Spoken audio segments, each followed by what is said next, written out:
Good evening. Yes, it is evening. Professor Rosemary Bell-Antoine, Vice Chancellor and Campus Principal, University of the West Indies, St. Augustine Campus.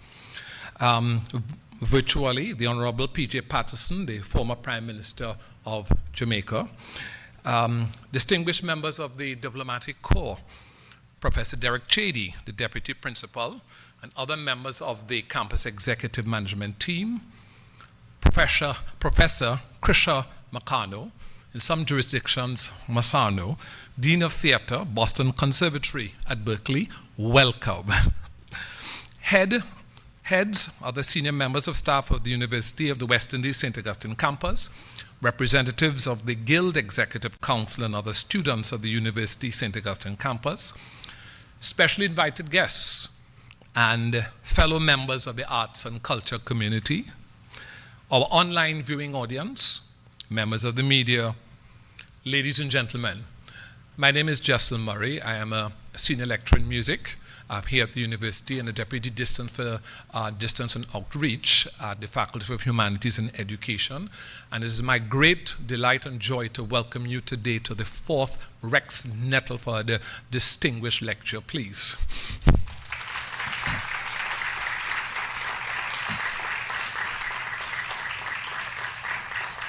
This particular initiative, having the lecture here, was championed heavily by our campus principal, and we're delighted to acknowledge her efforts and her team in this particular matter, campus principal. So we have a lovely evening ahead. So I'd like to welcome virtually the Honorable P.J. Patterson, Percival James Patterson, the former Prime Minister of Jamaica, who will introduce this evening's lecture on behalf of the Rex Nettleford Foundation. Kindly direct your attention to the screen. Pro Vice Chancellor and Principal Bell-Antoine, Professor Marsano, UWI faculty and staff, distinguished guests, ladies and gentlemen, students. It is my distinct pleasure to welcome you to the 4th Annual Rex Nettleford Distinguished Lecture on behalf of the Board of Directors of the Rex Nettleford Foundation. The foundation was created in May 2010 after his passing to ensure that Professor Nettleford's immense and rich legacy would live in perpetuity. To this end, the foundation established the Rex Nettleford Distinguished Lecture Series, which is in keeping with inward stretch, outward reach, as expounded in one of his later works that explore the need to move our own understanding of ourselves to a global level. These lectures are held on a different campus each year. Today, we meet at the St. Augustine campus in Trinidad and Tobago, not only to honor the memory of Professor the Honorable Ralston Nettleford, one of the Caribbean's most celebrated intellectuals and cultural visionaries, but also to continue the tradition of critical reflection and public dialogue that he championed throughout his life.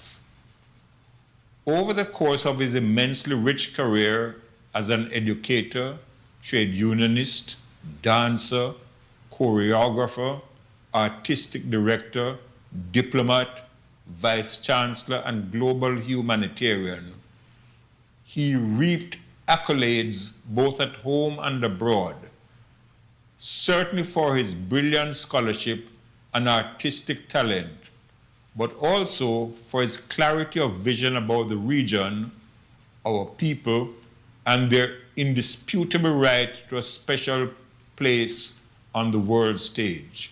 He was courageous and persuasive in his defense of the validity and significant influence of Caribbean culture globally.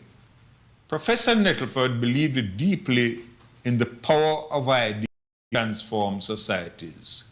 He challenged us to understand ourselves, to value our cultural heritage, and to engage confidently with the wider world. This lecture series seeks to preserve that mission by providing a forum where important issues can be explored with rigor, imagination, and purpose.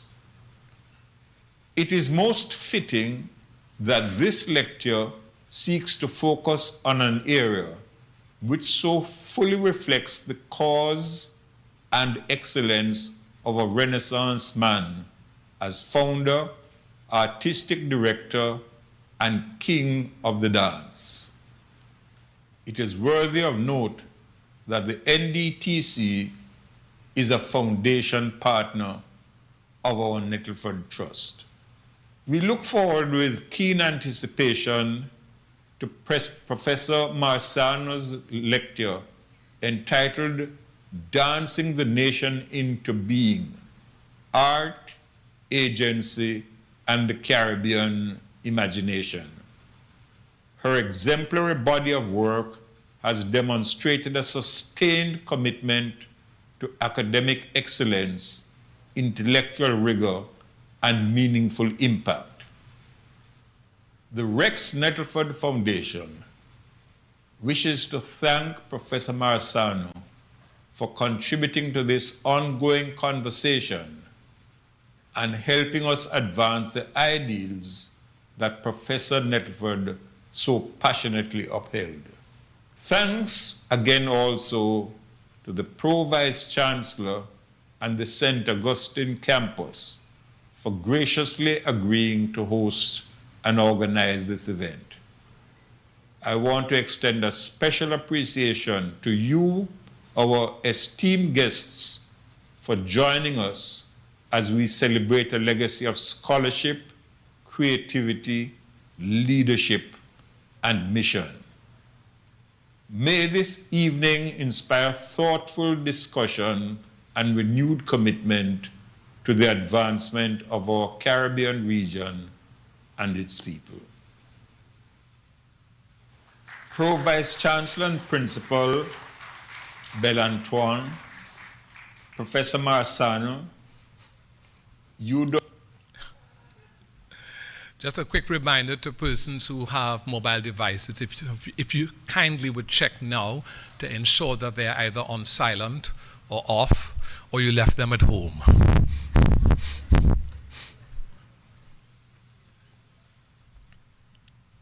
So thank you to the Honorable P.J. Patterson for the warm words of welcome to honor the memory of Rex Nettleford. We now invite to the stage Toran McKellar, Jade Bishop, and Kyla Perkins, who are all students of the dance program at the Department of Creative and Festival Arts at the University of the West Indies at St. Augustine.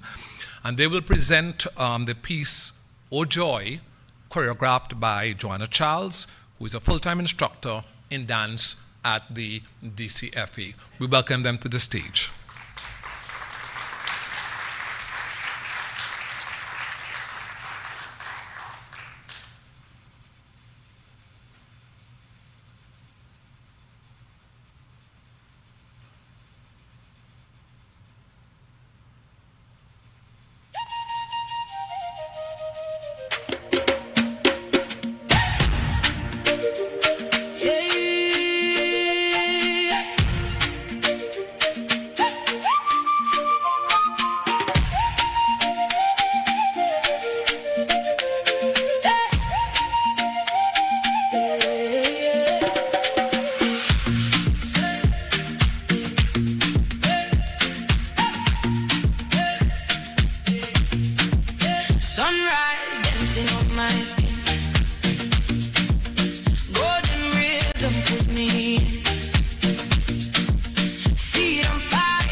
This is where the wild hearts belong.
Thank you, Toron, Jade, and Kyla for the splendid evocation of the spirit of Rec Nettleford. What a better way. We couldn't have started in any other better way than that. Wonderful. Thank you so much, and to Joanna Charles for the choreography.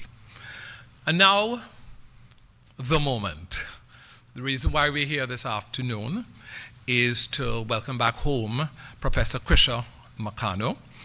And delighted to say that Professor Makano, born in New York City, raised in Trinidad, Krisha Makano received a BFA in dance at the State University of New York at Purchase and spent the first 8 years of her career in dance companies like the Michael Mao Dance Company, the Martha Graham Dance Company, and the Alvin Ailey American Dance Theater.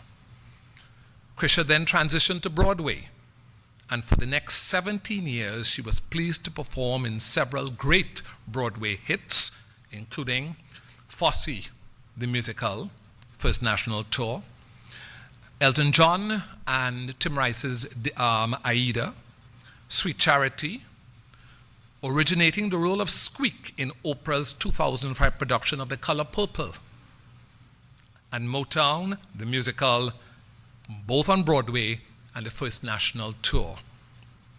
In 2008, Krisha received a commendation from the City of New York Office of the Comptroller for her lasting contributions to the Caribbean American community and New York City.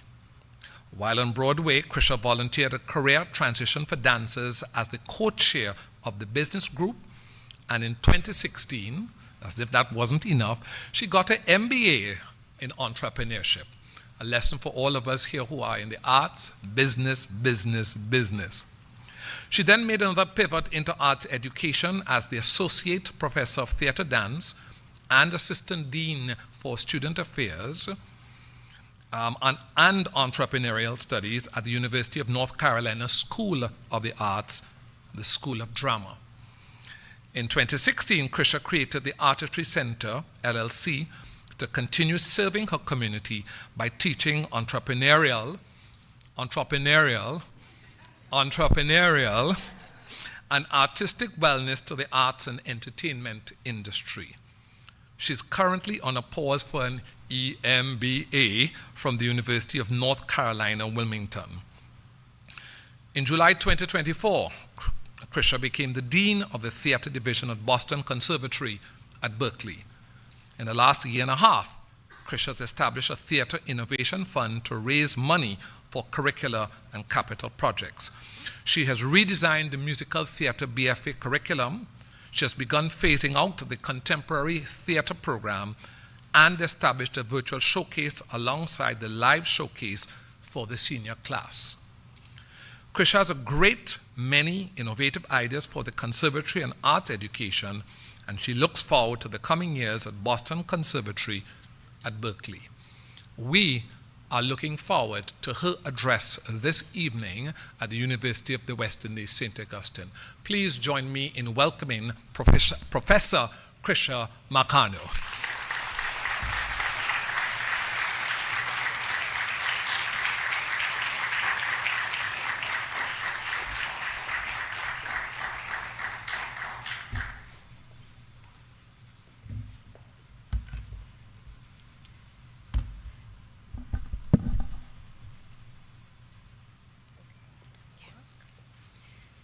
Well, my first question was, who is that?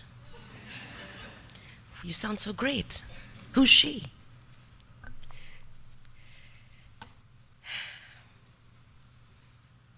Oh, we're up. Great. All right, here we are. Hi, everybody. I just want to take you in for a second. I just want to breathe you in. I can't believe I'm here. I mean, I can believe I'm here. Here we are. But I can't believe I'm here. And it's so, you know when somebody introduces you and you're like, wow, oh, that's nice. But there's a veil, because the things you've done, it's not really who you are. It's the things you've done, but it's not really who you are. It's not all that you are. It's not your own identity. It's not just who you are. It's just a piece of you. Good evening, everyone.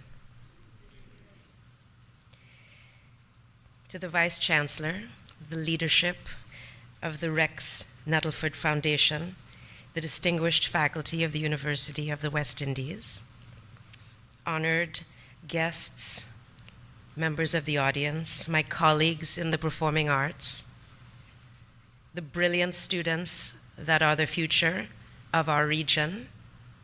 Who are the students in the audience? Are there students in the audience? I mean, we're all students, let's be honest. But to my family and friends in the audience who have seen me through thick and thin, here we are.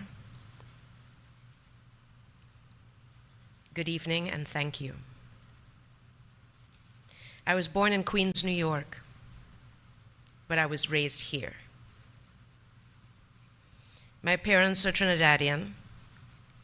My family still lives here. Shout out to Maracas, Trinidad, St. Joseph, Tacarigua, Trin City, San Fernando. Pour out a little bit from my homies.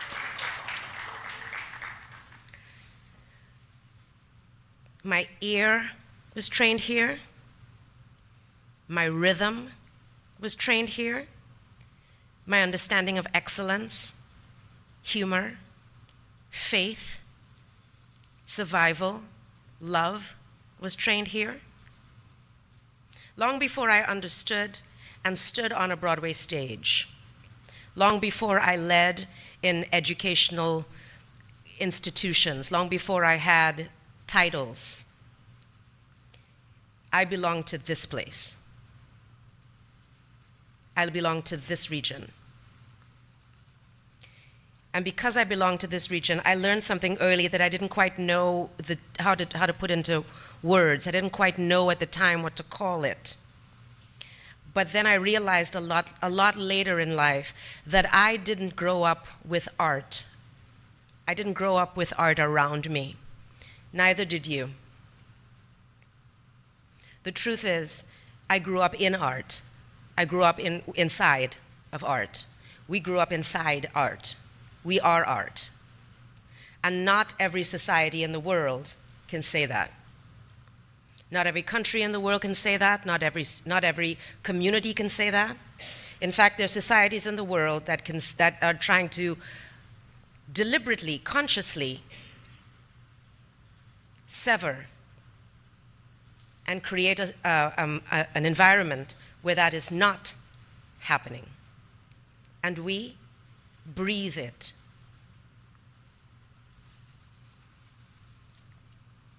I trained in the Caribbean School of Dance, right here. Shout out, shout out. Shout out Noble Douglas. The master, hallelujah. Where the teachers put their hands on my shoulders and said, your body is your instrument, and your instrument is sacred. I carried the truth to the State University of New York at Purchase. I carried it around the world on stages that were fabulous, fantastic, around the world in places. I could probably name the places that I've never been faster than I could name the places that I have. I've carried it on the Broadway stage. I've carried it through concert dance, through musical theater dance, singing, acting, originating work, through my educational career, part-time, adjunct, full-time, University of North Carolina School of the Arts, my very first full-time educational environment where I now had to give it back and then take it back, give it back, they gave it back to me, give it back, they gave it back to me, was the first time I realized that my art was even more than for me and people I didn't know in the audience, 2,000, 6,000 strong, but an act of service in such a personal, very personal way. And it was food. I became more of a service provider than I ever thought I was going to be. And then I became the dean of Boston Conservatory at Berkeley. And now I slay dragons.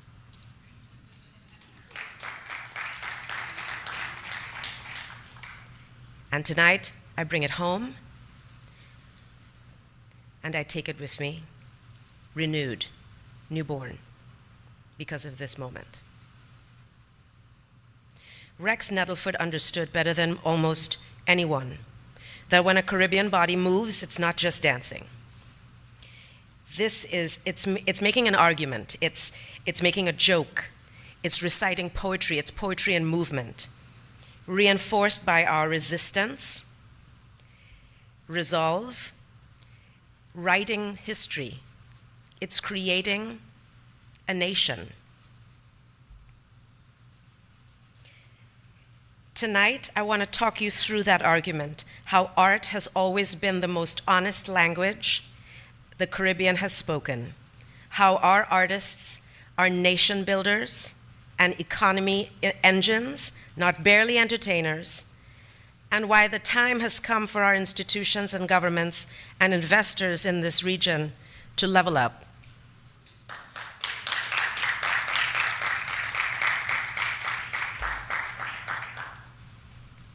The body as archive. Rex Nettleford wrote that the body is the first instrument of culture. He believed and spent his life proving the Caribbean dance is neither derivative nor secondary to European forms. It is original. It was the most radical sense, in its most radical sense, revolutionary. Why? Think of enslaved Africans. They came to these shores, sometimes to be broken, on their way to other places. They didn't have their language, they didn't have their faith, they didn't have their music, they didn't have anything else, but they had their bodies. It was the only thing they had at times, and it became the only way they could hold on to who they were. And so, Bele, and so, Shango, and so, Mokojombi, and so, the one I can't do, Jesus. Limbo, Lord have mercy. My mind, my consciousness blocked it out. So in that memory, and this is just Trinidad, and this is just where we began. This is not even the region. You know, this is, every Caribbean island has a version of this. Every Caribbean island has its own version of people that came from, created, influenced by the diaspora of, I mean, it's a callaloo. It's a stew. We're a stew. We are the innovation. We are where it comes, where it morphs, where it cooks, where it begins.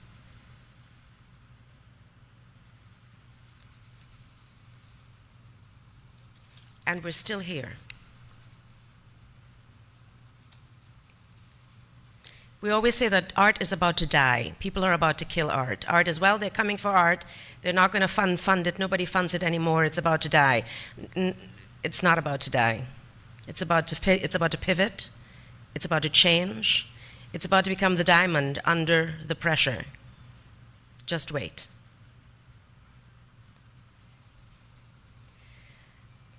Why artists? Why now? To speak the name of Rex Nettleford is to speak a shadow of extraordinary breadth. He was a scholar, a dancer, a choreographer, a public intellect, an institution builder, and he refused the false separation between intellect and embodiment, between scholarship and culture, between excellence and service. That refusal remains radical, and we should inherit it. Let me read that again, shall we? He refused the false separation between intellect and embodiment, between scholarship and culture, between intelligence and service. And that refusal remains radical.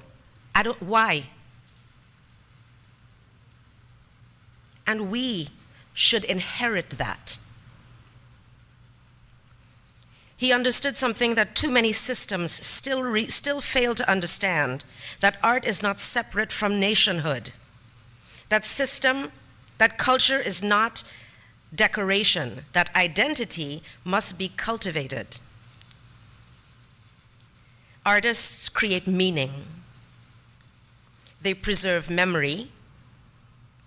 They translate pain into form. They are not ornamental to society. Artists are infrastructure, not symbolic infrastructure, real infrastructure. Roads move bodies, infrastructure. Art moves consciousness. Hospitals heal injuries. Art heals fragmentation.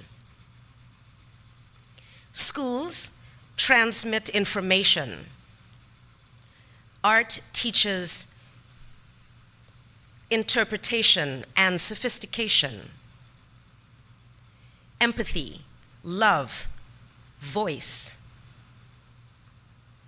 And why does this matter now? Especially because artificial intelligence and automation force every society to ask, what remains uniquely human? And the answer is not productivity. And so before I continue, I ask you, what do you think, because I have a few things that I think remains ultimately human. What do you think remains ultimately human? Anyone? In this time of automation and AI. Anybody have any ideas on what will remain ultimately human? Anybody? What was that? Dance. But what about dance? Because they're making robots dance now. Creativity. Originality. Empathy. Passion. Relationships, connectivity, feelings, meaningfulness. Give me two more. Huh? The body, the fleshness, the flesh of it, imagine. Caring. You know, all of those things they used to say in business, well, those are soft skills. What are your hard skills? Those are the things that only about 3 seconds ago were not transferable skills. Those were not celebrated. Here we are. Change your resumes. The answer is, in my opinion, imagination, interpretation, embodiment, ethics, presence, uncertainty,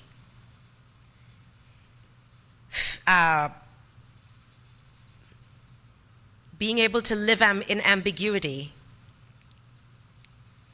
These are all artistic capabilities and capacities.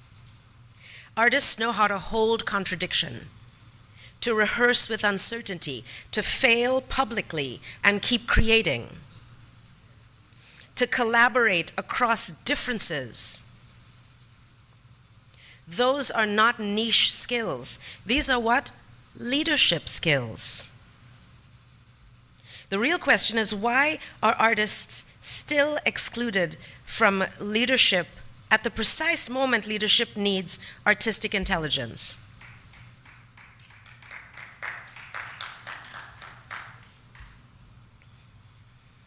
The Caribbean imagination today. I hope I got this right. I don't think it's a quote. I think I didn't remember it correctly. I don't think I remembered it correctly, but please, please correct me.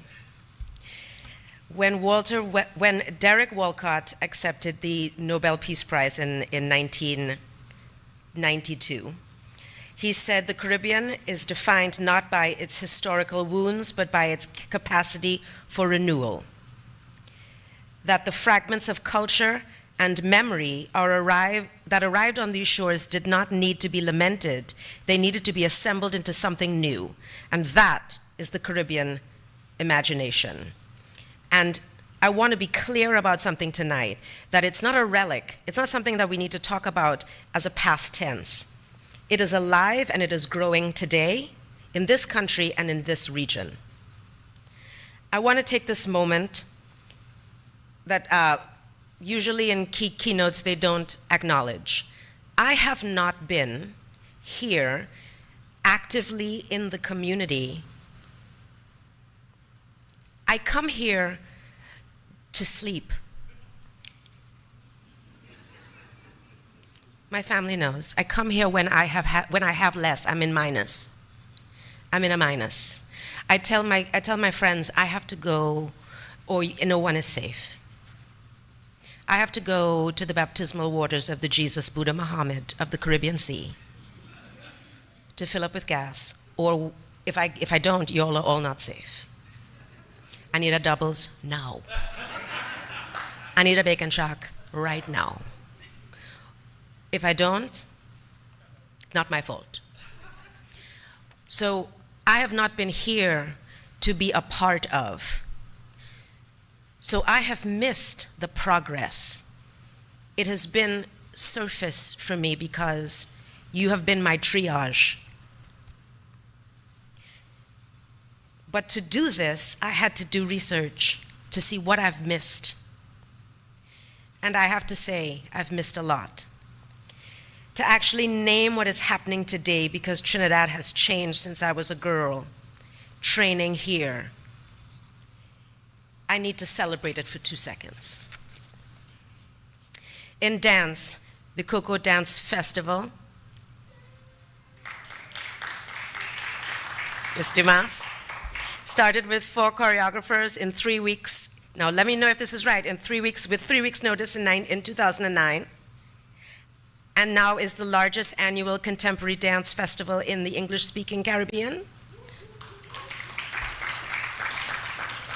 The Caribbean School of Dance, which shaped me, now houses Metamorphosis Dance Company, still under Nancy Herrera's direction.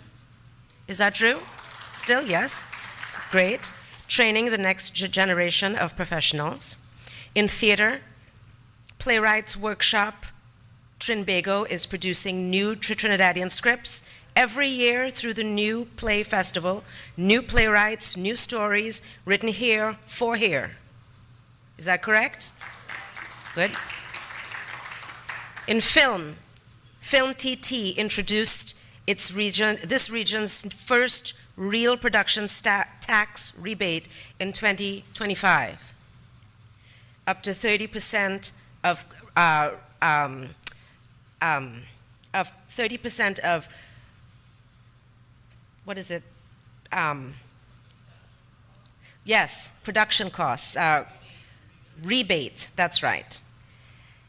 And the Trinidad and Tobago Film Festival turns 20 years old this September. Is that correct? All right. That is amazing. 20 years of telling our story on our terms. Do you know how many people cannot say that they are telling their own story? There are a lot of societies on this planet that can say that they are not in charge of telling their own story. I could tell you stories, but that's a bottle of wine. This is not a region waiting to have a creative industry. This is a region with one. But it's still under-resourced, still under-connected, but unmistakably alive. The work now is not to invent the Caribbean imagination. It is to build the infrastructure worthy of what already exists so that the region can what? Level up. Your art is good business. The economics of culture. Now let's talk about money. But I do want to say that your art is good business is the tagline of the Artistry Center, my company, where I teach artistic wellness, financial wellness, and wellness. And I should just say, just go to Trinidad, because that's where I wellness. I am an MBA, and I have my EMBA on pause at the moment because I'm a new dean at Boston Conservatory, so I wanted to focus, but I will be picking that up again. And I'm here to tell you that the argument that art cannot be a serious economic investment is a myth, and that myth has cost, in my opinion, has cost the Caribbean dearly. Globally, the creative economy generates more than $2.25 trillion annually and employs over 29 million people. Broadway alone generates roughly $14 billion in a year in economic activity for New York City. Not just ticket sales or a taxi driver or the restaurant, food and beverage, hotels, flights for the diaspora. The arts are not a silo. They are an ecosystem. Every dollar invested is in an artist is a multiplier, an across effect for the entire community. And I think we know that, but we have to go even further. We have so much more that we can do. We have not scratched the surface. Here is the part that I can say plainly, and it comes through something personal. When I left Trinidad, the industry was in the United States or in England, an industry that I can see myself in, alongside, adjacent to, against, and I can ask informed questions because I knew the length and breadth of it. When things got hard, I had a choice. I was privileged. I could go live somewhere else. But I couldn't come home. That somewhere else didn't have an industry that I could ask informed questions to. And that is what I want for every artist in this country and in this region. And we have the capacity, and we're well on our way. And what I'm here to do is ask for even more.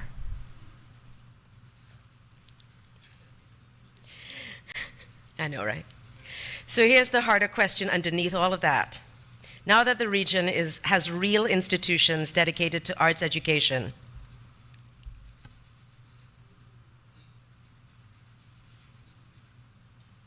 what happens after graduation? What was that? You get a what? Work in a bank.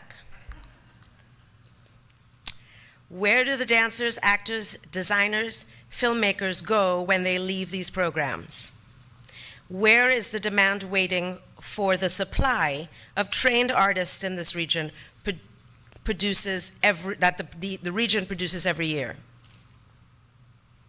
Are we teaching arts education and arts business in tandem, or are we still sending brilliant graduates into the world, only half equipped?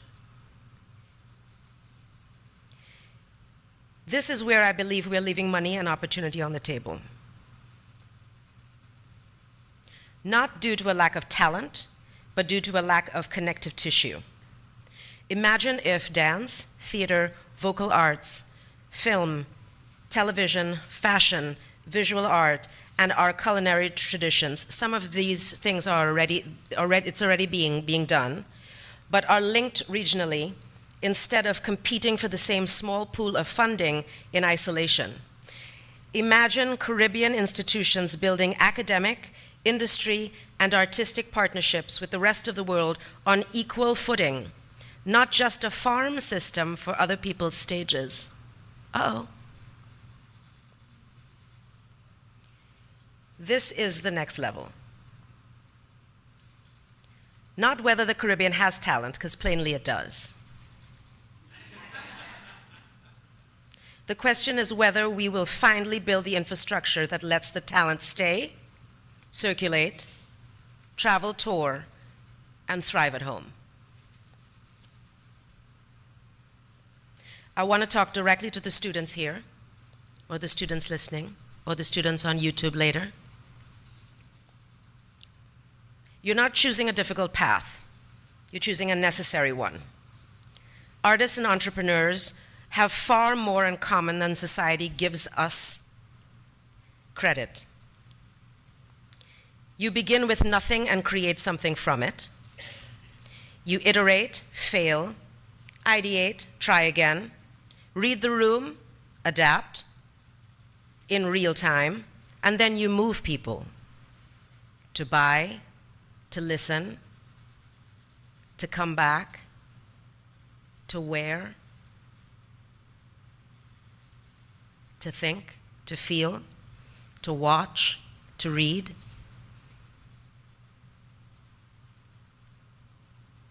That is exactly what an entrepreneur does. But the difference is we have not been teaching our artists to see themselves in this way. In fact, we haven't been teaching our entrepreneurs that they're artists.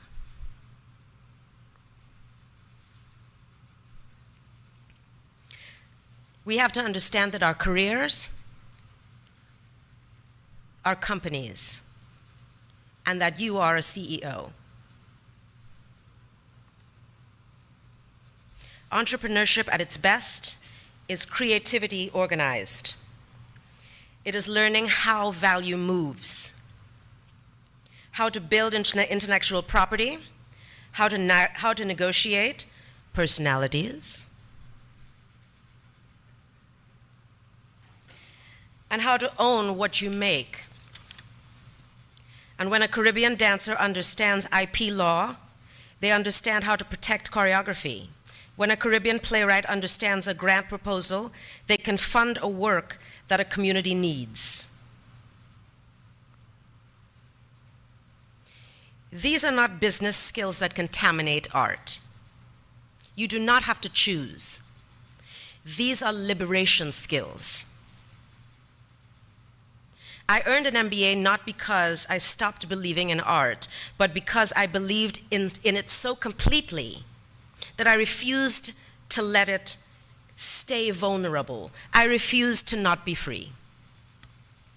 And that is what I want for everyone. What leaders must do now. So, to the ministers, policymakers, and institution leaders in the room, I have 5 priorities. Fund arts education early as fundamental learning, not extracurricular luxury. And I say luxury. It's a necessity. Build a creative economy policy that measures jobs, exports, and intellectual property the way we measure any other industry, so that we can track it. Because if we don't know what's happening, then we don't know what to build next. Train artist entrepreneurs by embedding businesses and ownership into arts training from day one. Build regional pipelines, touring networks, co-productions, exchange programs, so talent can circulate around the Caribbean instead of only leaving it. I think that's being done. But let's organize. And put artists in decision rooms, not only on stages, but on boards, in ministries, in planning commissions. If artists can shape national identity, then they belong in national strategy. And to the diaspora listening tonight, wherever you are, use your bridge position. Bring back resources, networks, knowledge, investment, and belief.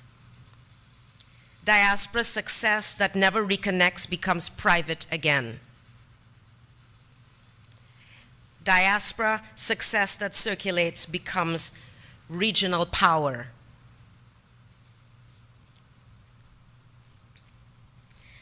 And finally, a letter home. I want to end with something personal. When I was a girl training in the Caribbean School of Dance, I didn't fully understand what was being given. I didn't fully understand that I loved to move, and that something was happening to my body when music played, and I couldn't explain it in words.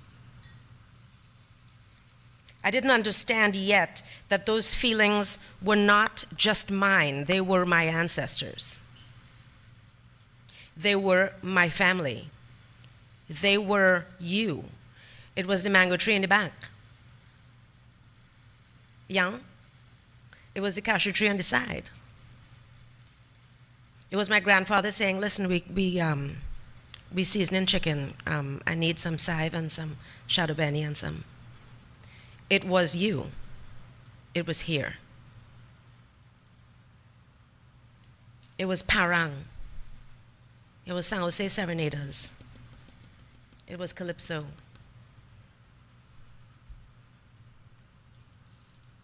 It was also finding the divine. I don't know how to put this into words, so I couldn't write it down.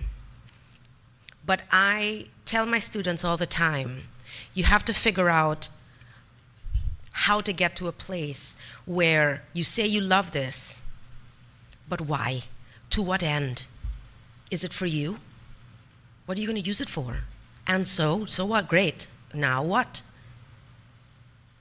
You want to be on Broadway. Why? Then what? Strategically plan. What are you going to use that for? To what end? Is it selfish? This too will end, so then what? And I found that at around 8, I found I was full. My sewing machine was high. And I tell my students that somehow I know that I know that I know. I don't know where, I don't know when, I don't know with who, I don't know how, I don't know past the horizon. But I know that I know that I know. And so dance was my Maserati. I was never born with a Pinto. I was born with a Maserati. I don't know if you have a Ford or a Pinto or what, but I was born with a Maserati. And I hope that everybody in here, whatever you're passionate about, I hope you feel that whatever that is, you were born and you came here with a Maserati about it. And you know that you know that you know. And that no one can ever take away from you. And you're passionate about it and you're going to let everybody know. No, and everybody that's ever met you knows it about you. Am I making sense? And that I got here.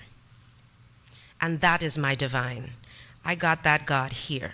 And God lives within me. We made a pact a long time ago. We tight. And so coming back here is full circle in a way that makes me full. It makes me grounded.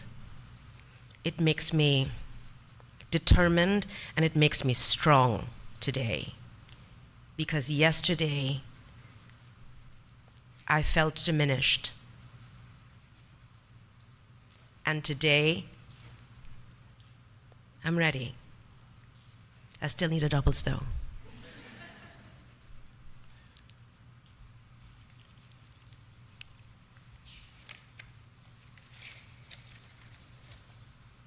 To the students here, your art is not a backup plan. Study it with everything you have, but also study the world around you. Learn the business. Build the infrastructure. Protect your work. To everyone in this room, the Caribbean has been dancing itself into being for 500 years. The body has remembered. The rhythm has continued. The art has survived, and as I've seen with my own two eyes on my way home this week, it is no longer merely surviving, it is growing. The time has come for it to thrive.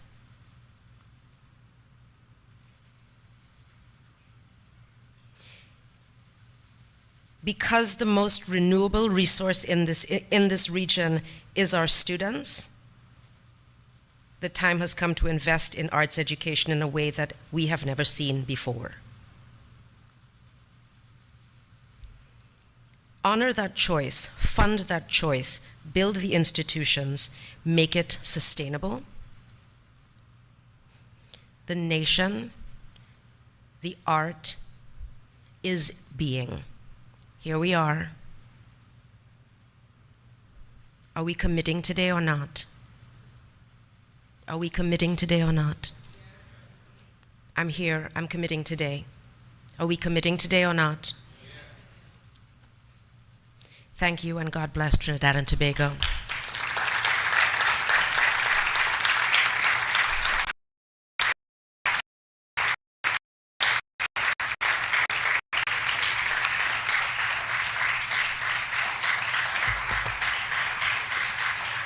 Please stay.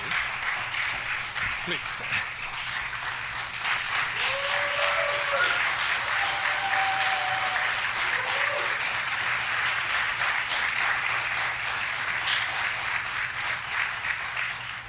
After that brilliant and spine-tingling address, we'd like to invite our campus principal to make her way to the stage to make a presentation to Professor Makano.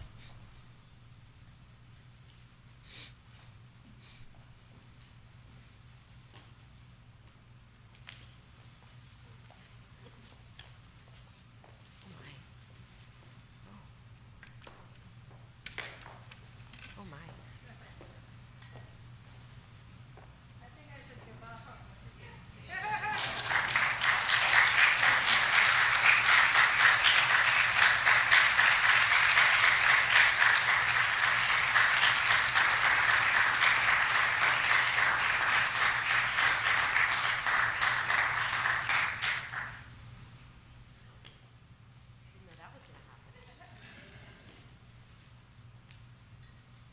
It has my name on it.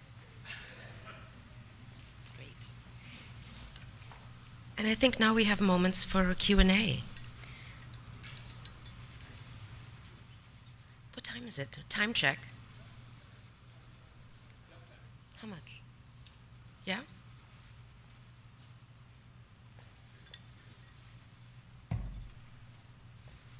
Hit me.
And we will be erased. Fantastic. I think we should also, I'll just run around so that everybody can hear the, you're gonna, okay, great. So everybody can hear the question. We need public policy, we need governmental policy, we need local policy, we need regional policy on IP laws. We're late, we're behind the curve already, as you've indicated. But as far as AI goes, sort of generally, we need to be at the table and we need to know how to use it in order to see it fully. We cannot ignore it and we cannot not use it, we cannot not be at the table, we have to engage in it. It's just like, remember, musicians. Are there musicians in the house? Remember what people said about the drum machine? Right? And that at Patches, it's going to kill music. It's going to kill drummers. We're never going to have drummers again. We have drummers, right? The computer, typewriters, yeah. Now, let's multiply that by 100. I understand that, right? This is not quite the same threshold for sure, but that doesn't mean that everybody, death is not on the table. And death is not on the table because we say so, right?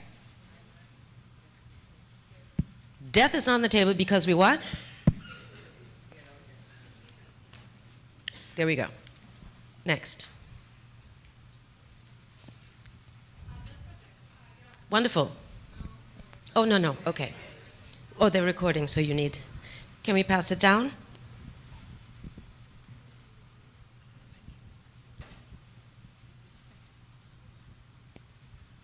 Hi, good afternoon. Hi, good afternoon. What's your name? Shanice Williams. Hi, Shanice. Hi. My question would be, how do we keep the Caribbean market, and not only the Caribbean market, but the audience, engaged in classical arts that they don't necessarily understand, or something that's more foreign to them, as in like opera, classical music, or even modern dance?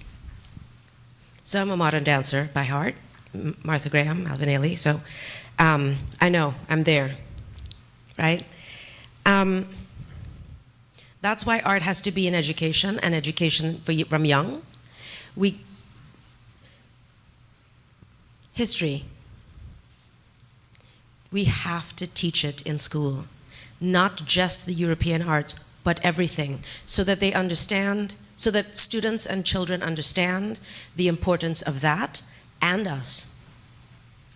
Not just them, not just us. It can't be either or, it has to be yes and. That's how we create audiences. We create not everybody is going to turn out to be a professional.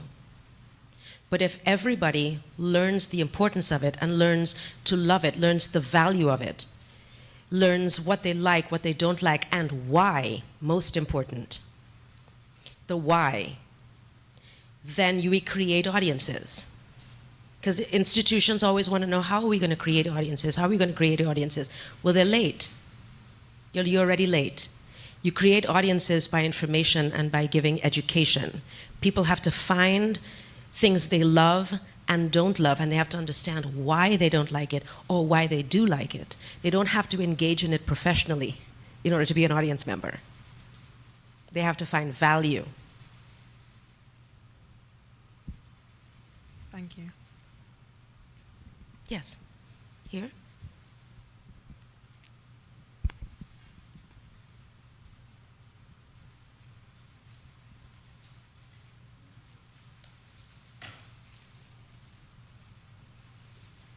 So you touched on value. Hi, value. What's your name? Chantal. Hi, Chantal. I am nowhere close to the arts. I just found this to be a very interesting conference. I decided to come, and I tagged my mom and my sister along. Hi, Mom. Hi, sister. Right, so back to value. So it's dancing the nation into being. We need to create an audience that sees the value in the arts. How do we organically or even deliberately do that when we still have a nation that wants doctors and lawyers and teachers coming out of the education system? How do we get those people, well, me, to see I do see the value, but how do we get persons who aren't of the arts in the arts seeing that value, because there really is value in it. Well, I know.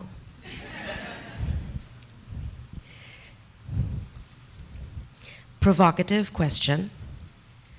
I'm going to try to make this not as provocative as I would like to make it.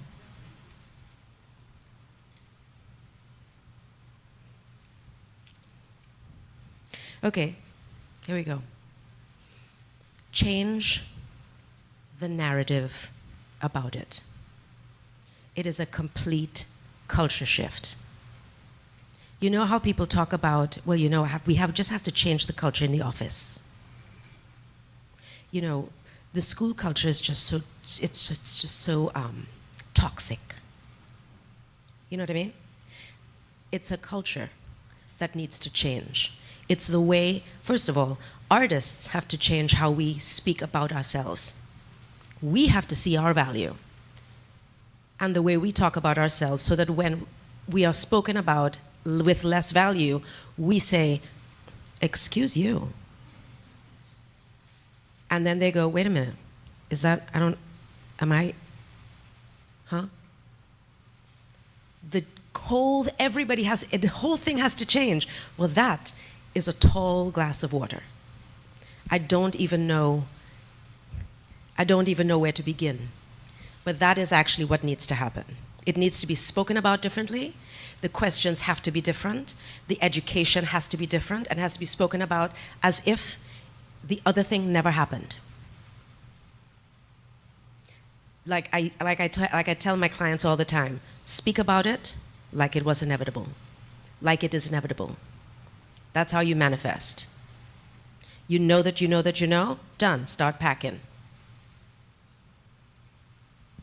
Yeah? Because if we don't think that we are worthy, how am I going to make sure that you do? If we don't think that we deserve to be paid a living wage, how am I going to think that you do? But I know that I do, but I also don't know how to ask, because I was not trained to have the language in order to. I had to fail and succeed and pull myself up and train myself how to, without mentorship. And then I decided, that's it, no more. Not on my watch. Now I am training. Now I'm training. Now I'm training leaders. Now I'm training missionaries. I'm training monsters now. You know what I mean? But that's the only thing I can do. Everybody now has to do that. Every teacher, every principal, every professor, everybody. An artist as entrepreneur, artist as leader, artist as activist, artist as, that needs to be a whole curriculum. But if it's baked in to society, then we won't have to call it anything anymore. It'll just be. But we have to start somewhere. Yes. Right behind you. I can speak into the microphone. Hi, I'm Sue-Ann Barrett. I am a lecturer at the UE, at the Institute for Gender and Development Studies. Gender Development Studies. Round of applause. Oh, thank you so much. I was just, from what you just said, and contemplating that you said that we are of the nation, artists of the nation, it's coming through us. We have a strong cultural intelligence that informs our creativity across the region in Trinidad and Tobago in all of our art forms. Yet, we still grapple with the politics of reach and recognition. And I really would welcome your musings on how we find a greater balance, that the thing reach, it's worthy of the money, the entrepreneurship, if you have reach and recognition, though that deep sense of what is valued and valuable rests right here. Yeah. Well, behind you. Oh.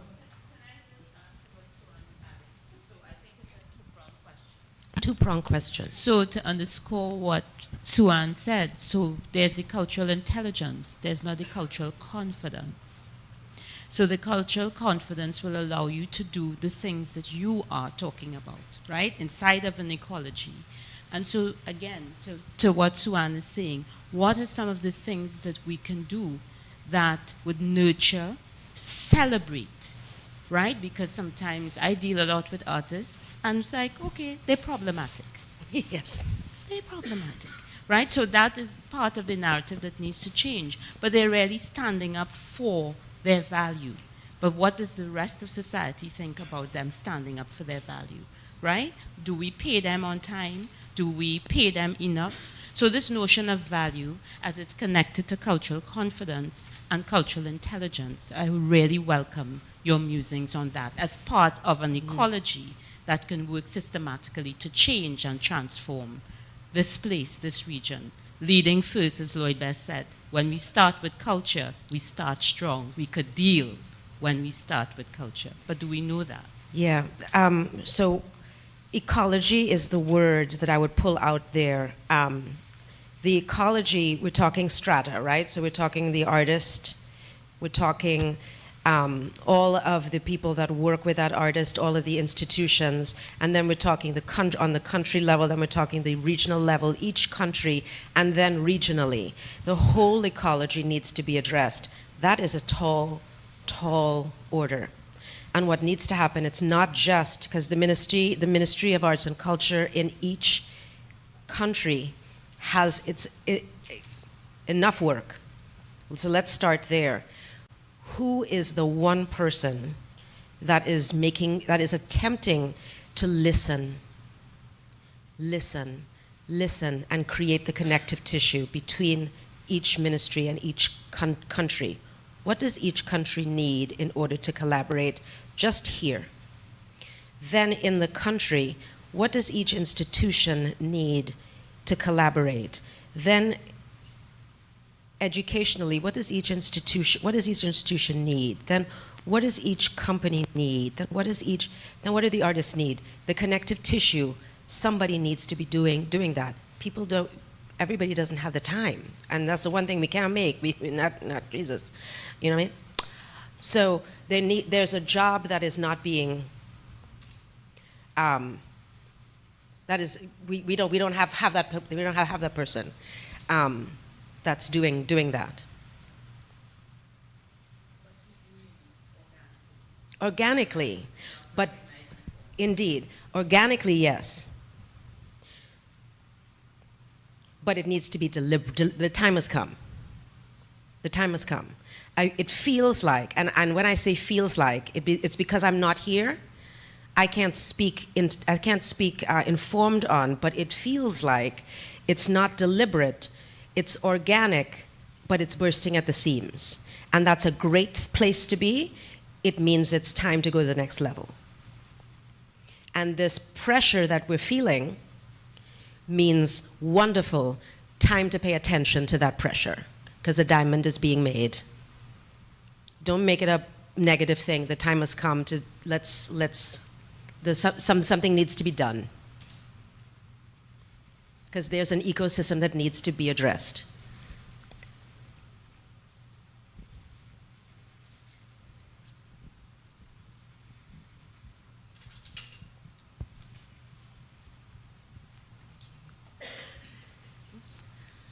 Hello, good evening.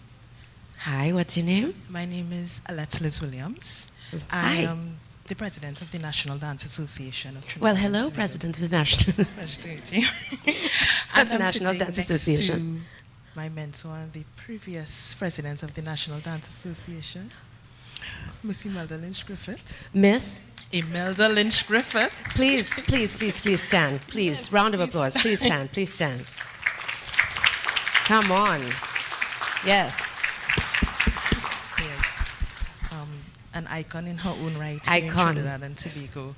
And so I am listening to everything, and something that always gets to me with artists is storytelling, right? And I think sometimes there's a challenge with getting the story out in a clear way for people to buy in on a whole. But I also find here that there is a story that happens between history and innovation.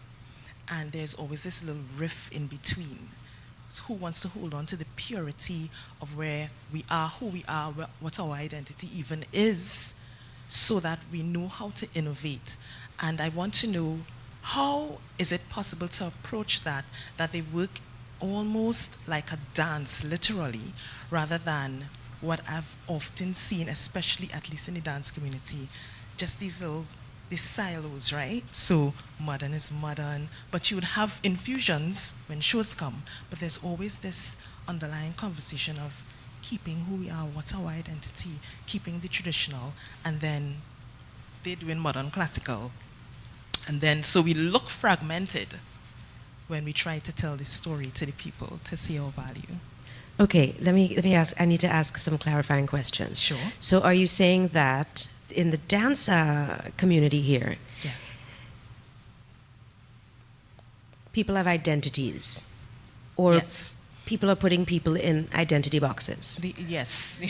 Which Yeah. one, or both? So I think the younger ones see that they are already like set identities. Yes. And possibly want to shift that because we love dance. We love everything Yes. that's dance, you know. But when it comes to a show, Yes. you see a distinct, it's very, very distinct.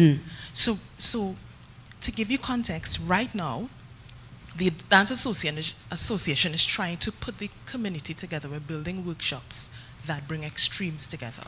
But it's not out yet, so everybody here is getting a teaser, right? So like one would be hip hop with limbo. Yes. So you appreciate the technique, the form, the story, why this dance is done the same way, how we are athletic differently, but at the same time, similar. I still am, because so busy, still am challenged with how does this story go beyond the clique and the NGO and the voluntary work to the people who could fund it. I'm being very honest. There's so much to do. I am stuck with that story. Okay. Check me out. Yeah. Follow me. Because this is going to be a stream. It's just a stream of consciousness. I'm just going to keep talking. Okay. When we were taught dance, we were taught in boxes. And now the people that are funding learned it with us in boxes. The natural evolution is that it no longer lives there. Time has passed, and it's no longer that way. Pause, put a pin in that. African is a technique, not a style. We were never taught that. African is a fundamental dance like ballet is. Concept. Okay? African is as basic a technique and foundational as ballet is, in my opinion. And I have to say the caveat of in my opinion because people will rake me over the coals.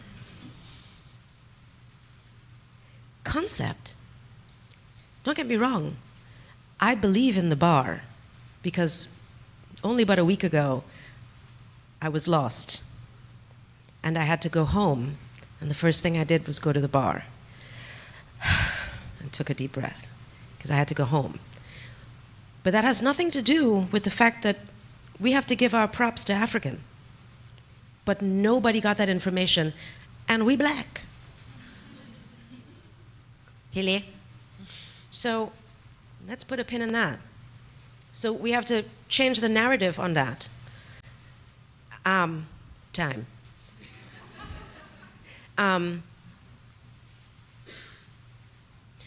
When you're doing a show of change, are you bringing the people that are funding or the people that are influence, value-added people into the rehearsal room so they get a sneak peek, so they get a marketing marketing moment, it's an innovation moment that they need to see, branded as such, yeah? So you bring them along with the story. Don't just say, this is what we're doing, and they don't understand. Bring them along with the story. Bring them along with the change with you. Don't just, because it's already been done, but you didn't bring them with you. So start bringing them with you before the show and have them be your ambassadors of the new. Yeah? Create audiences that way. There's a lot more, but time. My brain's on fire now. I email you stream of consciousness. Okay, sorry.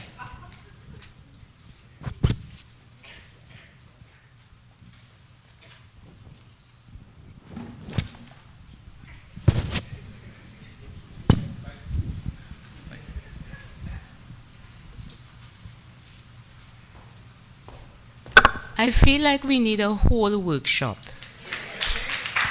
You all don't feel that way? Yeah. So, principal. All right, thank you so much for that very invigorating discussion. I think it's unfinished and it's to be continued. But we have very short moments, so we could continue outside at cocktails. But it is now my pleasure to introduce Joshua Gocharan, who is now going to sing for us, This Is the Moment. Joshua, over to you.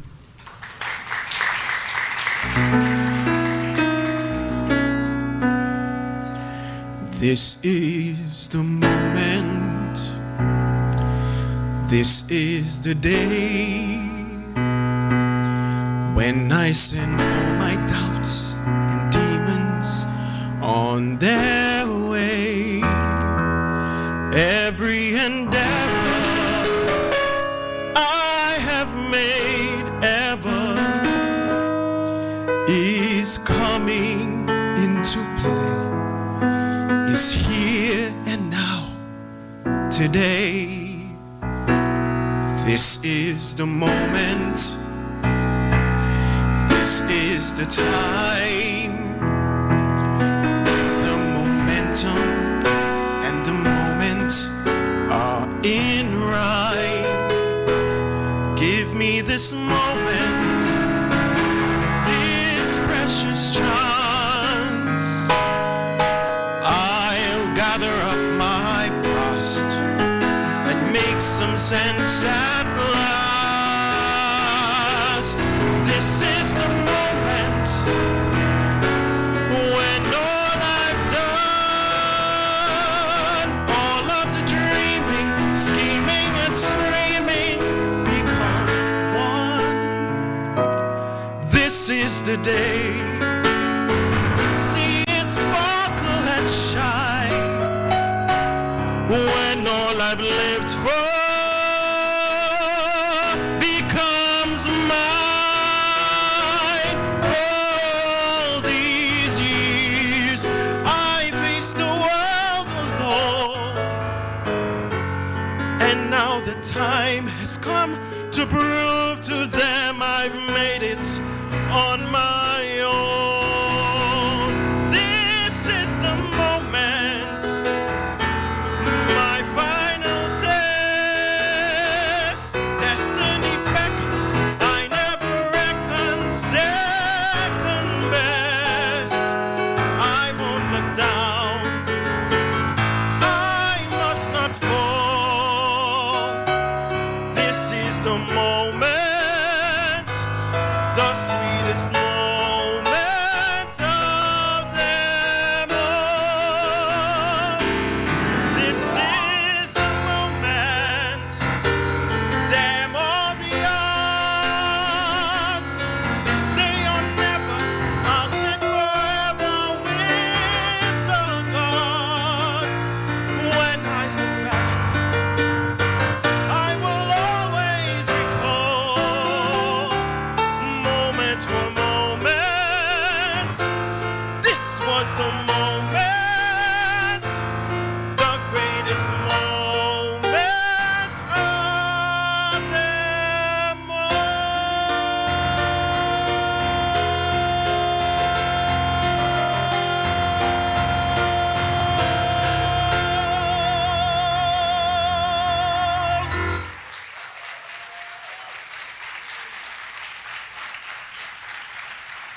Thank you, Joshua. I'm running back and forth. And I came here just to reintroduce Dr. Suzanne Burke, who is the head of the Department of Literary, Cultural, and Communication Studies, the LCCS, who will now officially come to take her place to deliver the vote of thanks. Dr. Burke.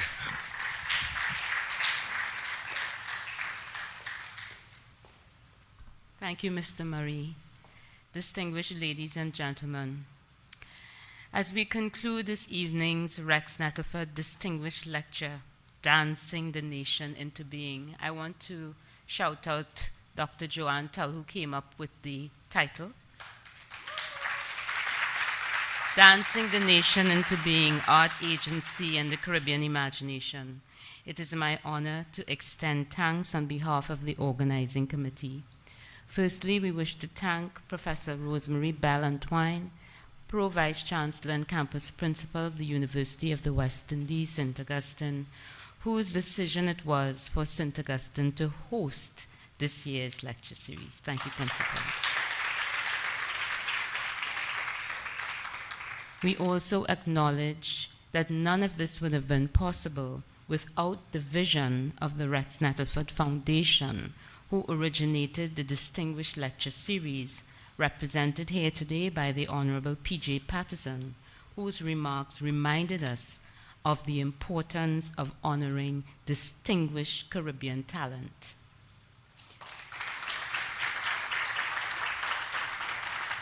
To the members of the Diplomatic Corps, we thank you for your presence and for recognizing the importance of cultural and intellectual exchange in shaping our region. We also acknowledge Professor Derek Chady, Deputy Principal, and other members of the campus executive management team whose support ensures that events of this caliber continue to enrich our academic community. To our keynote speaker, Professor Krisha Masanu, thank you so much for your brilliant and inspiring lecture. Your insights have illuminated the potent intersection of art, agency, entrepreneurship, imagination in building and sustaining Caribbean identities, whether here in the region or in our diaspora. It was a fitting tribute to Professor Nettleford's body of work and underscored his enduring legacy of art. Art that honors ancestral memory, art that spurs on activism, and art that inspires hope, joy, and I want to add wealth. I didn't have that in the thing, but I write it down. Special thanks to the marketing and communication and logistic teams, Winell Gregorio, Chanel Glasgow, Nataki Kerr, Wendy Maynard, and all of the people who are ushering and so on, the technical and administrative staff of the Learning Resource Center, whose dedication behind the scenes made this evening seamless and memorable.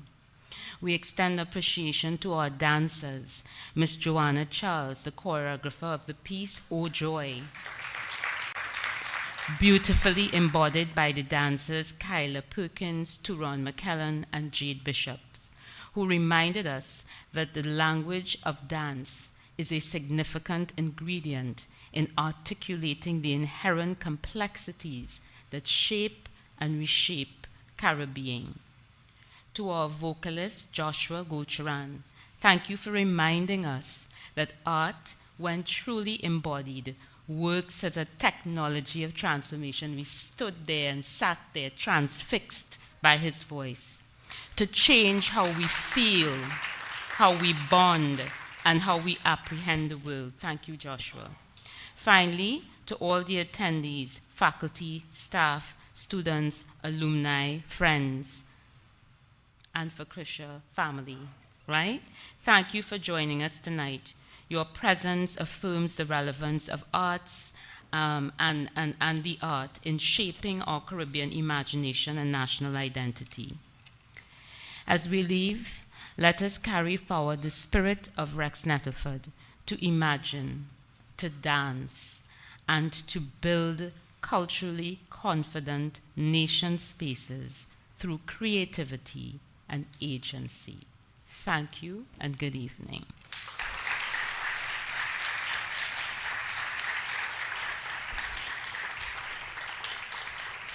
So we have come to the end. Thank you, Dr. Burke, for that rather eloquent end piece. Always, always eloquent. So in a moment, we're going to be closing off and asking and requesting, inviting you all to join each other outside and continue the conversations that had started. Looked like some good heat will be generated outside, so make sure you have some drinks I don't know what type of drinks, I haven't checked, but check them out. We're also going to say to our viewing audience, thank you very much for joining us for this distinguished lecture, and we say goodbye to them at the moment.